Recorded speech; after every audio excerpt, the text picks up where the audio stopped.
É na base educacional que se constrói uma nação, se constrói o futuro de um povo.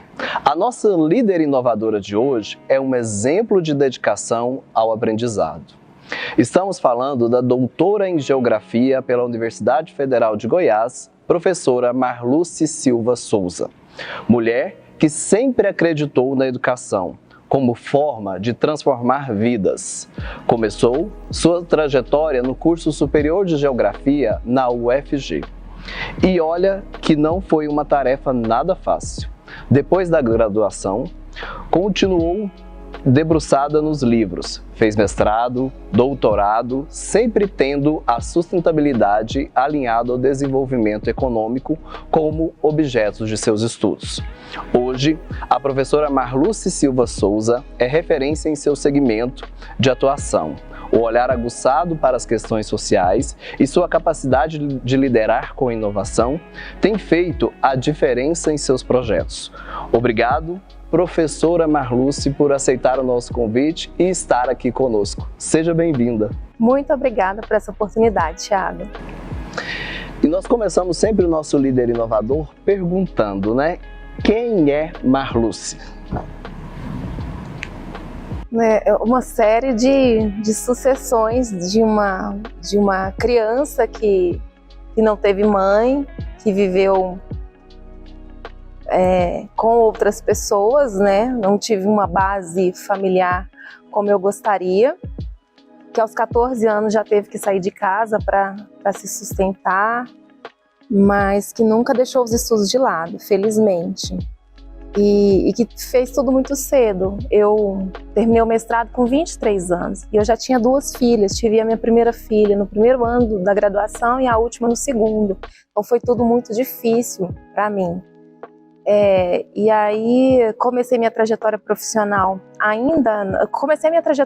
muito cedo, como eu disse, aos 14 anos já trabalhava, mas na educação desde o ensino médio que eu fiz o magistério. E comecei minha primeira experiência profissional no magistério foi com educação de idosos, que é algo que eu trago até hoje. Alguns dos meus projetos são voltados para os idosos, educação para idosos sobretudo, tanto pesquisa quanto extensão. E depois trabalhei no IBGE, foi uma experiência profissional muito grande, foi o meu primeiro serviço público, mas desde a graduação já fazia projetos de extensão, continuei aí na área de sustentabilidade, que é uma área em que eu atuo hoje ainda profissionalmente, no grupo de pesquisa, no programa de pós-graduação em Educação para Ciências e Matemática, onde ministro uma disciplina nessa área e faço muitos projetos nessa área também. E depois ingressei na UFG ainda, Universidade Federal de Goiás, e no IFG. E optei por ficar no IFG, onde estou até hoje, desenvolvendo lá, sobretudo, trabalhos na área de extensão, que é uma área que hoje eu também gerencio na instituição. E como é que entrou Jataí aí na sua vida, que você veio para Jataí e ter escolhido a unidade aqui do IFG? Na verdade, você me perguntou quem é, eu falei quase só do profissional. Comecei e falei só quase do profissional, Mas eu sou de Jataí, minha família é de Jataí, meus avós, desde os meus avós são daqui, e eram pequenos proprietários rurais, que é algo que eu ainda trago hoje, Eu tenho uma pequena propriedade rural, onde eu tento fazer algumas coisas de inovação lá, na área sustentável também. E do ponto de vista pessoal, então, não falei, eu já sou avó, Fiz tudo muito cedo, então hoje já meu segundo neto já vai nascer. Sou daqui de Jataí, minha família toda é de Jataí. Eu estudei fora, mas morava aqui, ia e voltava e sempre morei aqui. Então Jataí sempre foi a minha casa. E o ingresso no serviço público? Meu ingresso no serviço público se deu ainda muito jovem também, aos 23 anos eu fiz um concurso do IBGE. Na época tinha 20 anos que não tinha concurso do IBGE, então eu fiz esse concurso e vim assumir uma vaga que me proporcionou uma experiência profissional maravilhosa, porque a gente viajava os 18 municípios do sudoeste de Goiás. E como eu sou da geografia, eu já estudava isso também, desde a graduação. Eu estudo solos arenosos, degradação de solos, mas sempre vinculado à questão social também. Então, hoje, quando ministro aula na disciplina, na pós-graduação, eu falo isso. Nenhuma questão ambiental ela pode ser dissociada da questão social, né? Quando eu digo assim, a gente tem que ter uma prática sustentável, mas significa ter acesso aos elementos da natureza e pensar sempre que a produção ela é extremamente seletiva. Então, falar hoje em conservação ambiental, por exemplo, a gente pensar também em quem tem acesso ao que a gente chama de recursos ambientais, mas quem assume também grande parte dos ônus de uma produção desenfreada e de um consumo desenfreado. Em outras palavras, mais simples, nem todo mundo tem acesso à terra, nem todo mundo tem acesso aos bens, nem todo mundo tem acesso à tecnologia, e quando a gente fala de sustentabilidade, nós estamos falando disso também, de acesso ao que a natureza nos proporciona e de problemas que a degradação ambiental proporciona, sobretudo para os mais pobres. Então é sempre essa questão também da preocupação com as comunidades, com as pessoas com maior vulnerabilidade social. Principalmente, você tem se destacado muito aí com o trabalho desenvolvido com mulheres, e principalmente mulheres vulneráveis, mulheres vítimas de violência doméstica. Como que esse trabalho entrou aí na sua vida e que você começou a se dedicar a isso?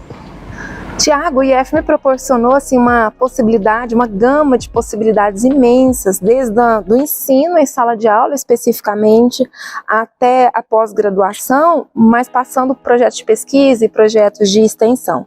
E hoje, como há 5 anos eu estou na gerência de pesquisa, pós-graduação e extensão, isso me proporciona fazer um diagnóstico do que a região precisa, propor e desenvolver ações juntos com os professores. Então, nesse caminho aqui de 5 anos para cá, a gente desenvolveu várias atividades. A gente fortaleceu feira de ciências, a gente fez projeto para os venezuelanos que estão chegando aqui em massa, né?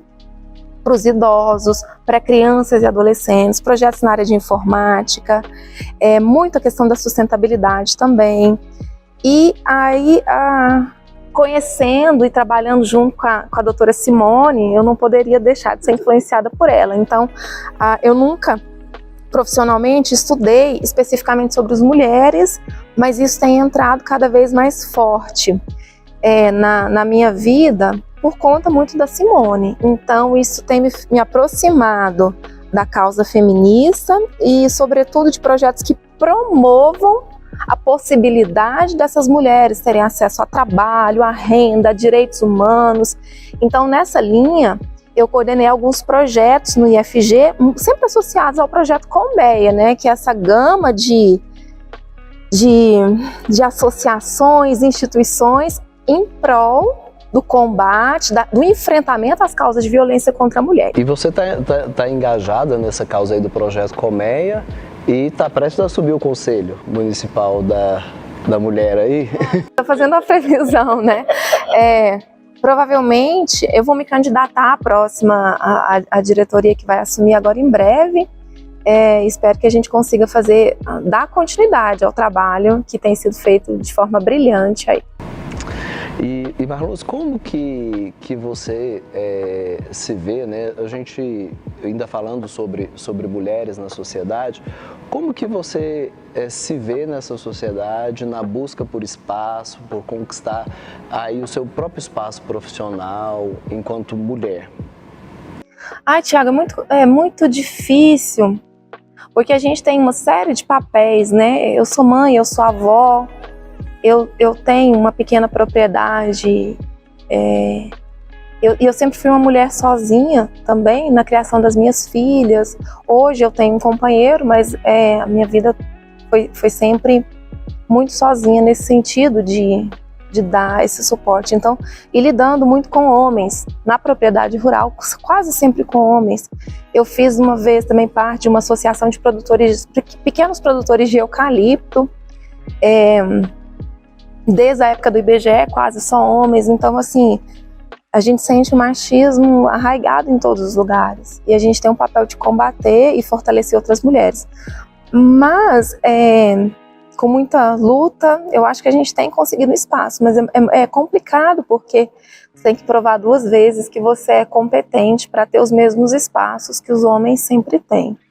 Então o machismo ele existe em qualquer lugar, ele é disseminado e é um enfrentamento, é uma luta diária. Eu digo assim, sempre repito essa fala, o feminicídio ele começa com uma piadinha machista que a gente reproduz, que a gente com a qual a gente é conivente também.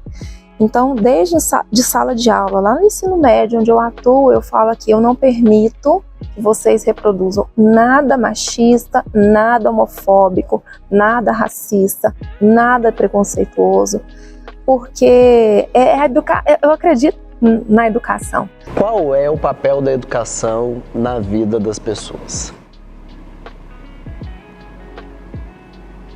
Nossa, esse papel da educação, eu acho que eu sou exemplo, eu tenho colegas que são exemplos disso, né?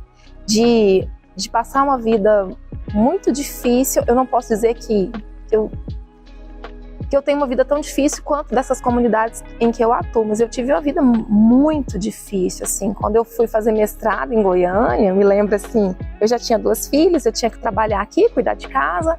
Eu ia para Goiânia muitas vezes de carona, num ônibus, e literalmente, se eu comesse no almoço, eu não comeria na janta, eu tinha que escolher a refeição que eu fazia.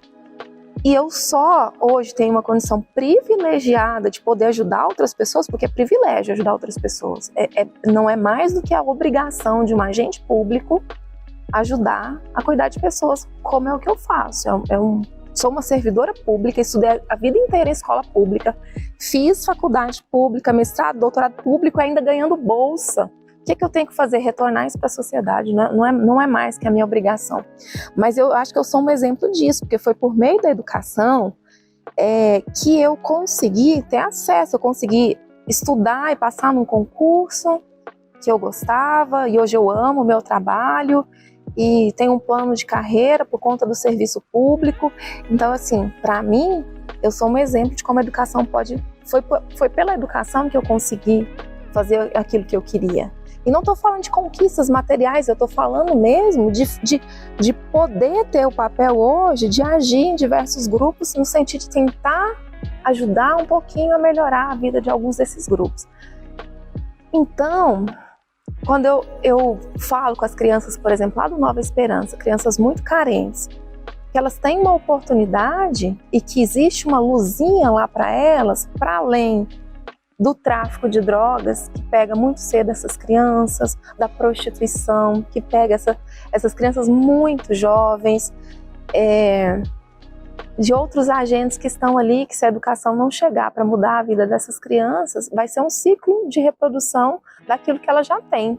Famílias desestruturadas, pais que às vezes nem são presentes, a gente nem pode falar nessas comunidades assim, Tiago, tem um apoio familiar. Muitas vezes a família dessas crianças é totalmente desestruturada. Nem tem famílias, né? Isso. A gente vivencia muito, às vezes, casos de menores que foram abandonados, literalmente. Às vezes a mãe casou e separa e deixa o filho para trás com o padrasto, ou deixa com a avó, ou deixa com a tia e vai embora, né? Os depoimentos essa realidade, né, dessas comunidades era muito diferente do que a gente possa sequer imaginar. Né? Eu que atuo também na educação, eu vejo muito isso, realidades que você nem podia imaginar que aconteceria, de menores que não têm amparo nenhum, que a mãe suicidou, o pai está preso e que a criança está sendo criada por qualquer pessoa e só tem ela e ela mesma, né? São realidades muito distintas, né? E o resgate dessas crianças é muito difícil.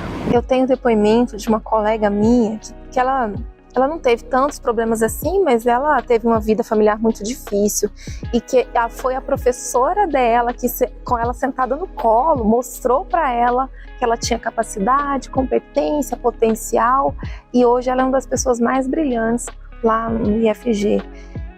Então, quando eu ouço até falando alguns estudos assim, ou senso comum que mostram assim, a educação no Brasil vai mal por diversos aspectos, porque quantos e quantos educadores existem que estão ali que talvez seja uma única mão amiga para uma criança que tem uma vida familiar que não é boa, que vai ser aquele ponto em que a criança pode deixar de todas as más influências, né, que eu já mencionei algumas anteriormente, para ser uma pessoa que atua em prol dos outros, altruísta, que que alcance a sua cidadania plena. E a educação tem cumprido seu papel porque a gente tem a maioria das pessoas são pessoas boas, honestas, trabalhadoras, né, que estão aí contribuindo com o desenvolvimento da sociedade. Você citou na sua fala alguma coisa que me trouxe memórias, né? A questão das feiras de ciências. Eu venho desse universo, né? Eu sou fruto da escola técnica, depois Cefet, depois IF, né? Eu passei grande parte da minha vida lá e eu sempre assumo para todo mundo, falo que 99% do que eu sou eu devo ao Instituto. Eu devo ao Instituto, né? Que toda a minha base de formação foi lá, acho que ficou 1% para graduação e depois eu voltei para o Instituto para fazer a pós-graduação, né? E tem, assim, das pessoas que eu tenho como referência e admiração, muitas são do Instituto, né? O que você tem a nos dizer sobre a ciência, sobre o pensamento científico e sobre esse trabalho de iniciação científica nas escolas? Então, em primeiro lugar, é escola sim, né? Nós não somos universidade. O Instituto Federal, ele é uma instituição diferente. Sobretudo aqui em Jataí, que nós temos a associação com o Estado, temos ali funcionando em um dos nossos prédios, ali na rua Riachuelo, o Dante Moscone. Então tem essa parceria, nós coabitamos ali aquele prédio. Eu também sou dessa época, Tiago, da escola técnica, que a gente fazia feira de ciências, a gente ficava ansioso para chegar a época da feira de ciências, quando a gente estudava em outra escola para ir visitar, e quando estava lá para fazer, né? O resultado era aguardado como um Oscar, né? Exatamente. Então nós vamos agora, dia 18 de abril, comemorar 35 anos dessa importante instituição aqui em Jataí. Vou repetir uma fala da nossa ex-diretora, Mara Rubio, ela falava assim: não deve ter nenhuma família jataiense que não tenha uma pessoa que não estudou nessa instituição, então ela é muito importante. E ela tem um diferencial que desde o ensino fundamental, as crianças já têm acesso a laboratórios, microscópios, isso que parece mais as ciências, aquele modelo de ciência que a gente imagina, né? No ensino médio, na nossa matriz curricular, já há iniciação científica desde o ensino médio. E nós temos a possibilidade de ofertar bolsas. O IF, através do CNPq ou com recurso próprio, oferta bolsas de iniciação científica. Então a gente tem uma série de estudantes que já começam ali. Muitas vezes nós, da nossa geração, né, começou a ver algumas questões científicas, metodologia científica lá na graduação. Esses alunos já vêm desde o ensino médio e já tem ali um ambiente que proporcione isso, uma infraestrutura espetacular. É por isso que eu defendo tanto a extensão, porque nós temos tantos alunos regulares, mas nós temos alunos de outras escolas que de repente não têm essa infraestrutura. Então a gente faz essa troca. A Feira de Ciências é uma possibilidade dessa troca para a comunidade externa. É uma possibilidade de fortalecer algumas pesquisas que já são desenvolvidas e fomentar outras. Ela é capaz de divulgar um instituto para a comunidade, de permitir essas experiências de divulgação e de vivência mesmo desse mundo lá no IFG. Então, para o estudante que faz uma feira de ciências, é um marco fundamental na vida dele, sem dúvida. Mas recentemente tem voltado, Tiago. A gente fez a submissão de um projeto ao CNPq e esse ano nós vamos fazer a primeira feira de ciências integrada do IFG com os 14 campos em Goiânia, no Oscar Niemeyer. E aí nós vamos, a meta é levar pelo menos 150 trabalhos de todo o estado de Goiás, das escolas públicas, especialmente as estaduais, porque as municipais eles são ainda muito menininhos, muito pequenininhos. É bom eles irem, verem e tal, mas já existe iniciação científica para eles. Nós temos um projeto de robótica da professora Kênia Rezende, lá no IF, que são aulas de robótica para alunos das escolas estaduais, mas tem para séries iniciais do ensino fundamental também. Ensinar matemática através de robótica, e aí você já traz isso. Eu acho que isso tem cada vez mais se tornado presente nas escolas, mas ao mesmo tempo a gente tem uma série de informações que chegam, informações que são fake news, informações que não são... Esse mundo tecnológico, ele tem dois vieses, né? Esse de poder levar mais formação e informação, a muito maior acessibilidade. Quando a gente não tinha essa série de meios que traziam essas informações, nossa fonte era a enciclopédia, né? Hoje está tudo muito fácil, mas isso talvez fortaleça o papel da educação e da educação formal, no sentido de que não basta acesso à informação, é preciso tornar essa informação conhecimento, e conhecimento em prol de alguma coisa, porque eu sou daquele tipo de pessoa que acha que o conhecimento, para ficar engavetado, ele tem muito pouca importância. Então é um conhecimento que transforma a vida das pessoas, senão não é um conhecimento humano, na minha opinião, valorizado, e transformar para o bem, né? E para o bem da maioria. Eu queria que você deixasse uma mensagem, né, para quem está nos assistindo, de uma perspectiva, né, tanto para meninas, né, que às vezes estão sofrendo, estão com dificuldades e talvez vivenciando dificuldades que a gente sequer possa imaginar, tanto para aquelas mulheres que às vezes estão sendo vítimas de violência, e muitas vezes a gente sabe que essas mulheres não rompem com esse ciclo de violência porque é muito difícil. O principal ponto que sempre pega é a subsistência, porque geralmente as mulheres não estão preparadas para serem inseridas no mercado de trabalho, né? E também para quem está iniciando a sua vida e quer ter um direcionamento, queria que você deixasse uma mensagem de motivação e de inspiração, né? Além de toda a sua conduta, de toda a sua história e da sua visão de mundo que você trouxe aqui pra gente, que você trouxesse essa mensagem para essas pessoas que tanto precisam de acolhimento. A minha mensagem é no sentido de que há esperança, há oportunidades, há pessoas que possam acolher, há mãos que podem ser dadas, a gente está junto aí, para as pessoas não perderem as suas esperanças, o seu foco, acreditarem em si mesmas.